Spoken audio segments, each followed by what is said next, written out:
Je voulais aujourd'hui vous donner quelques informations au terme de la première semaine de débat qui s'est tenue à l'Assemblée nationale sur le texte instaurant la procréation médicalement assistée pour toutes.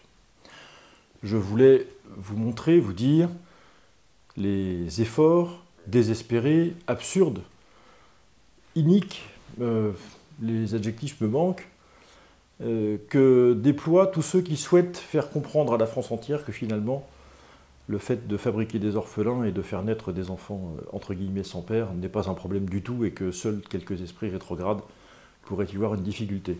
Il faut une science incroyable ou une tentative de science incroyable pour se dépêtrer de cette évidence qu'un homme est un homme, qu'une femme est une femme, que ce n'est pas la même chose.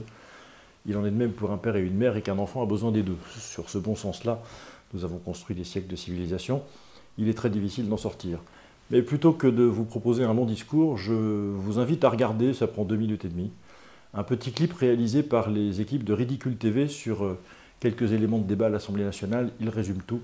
Ils disent bien le ridicule, l'absurdité de ce débat qui serait très drôle si ça n'était pas aussi triste. Merci en tout cas de votre attention. À vendredi prochain. Si une femme transgenre décide de changer de sexe et devient un homme à l'état civil, elle n'aura pas accès à la PMA. Ça aboutirait à ce qu'un homme à l'état civil devienne mère.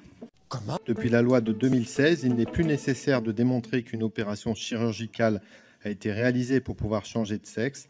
Ainsi se présente le cas de personnes nées avec un appareil reproducteur féminin qui n'ont pas été opérées mais qui ont fait reconnaître à l'état civil une autre identité de genre. Vous êtes un grand malade mental. Oui, avis favorable à ces deux amendements qui sont presque identiques et qui permettent de prévenir une discrimination vis-à-vis des personnes transgenres. Donc avis favorable.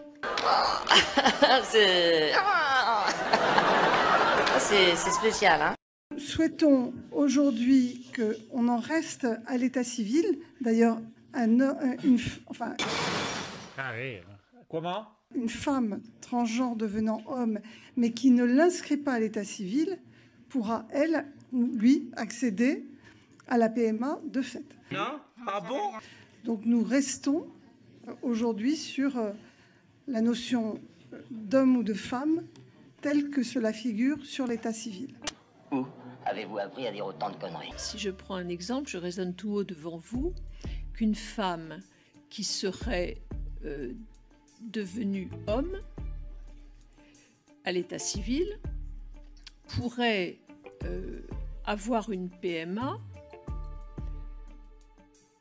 Non.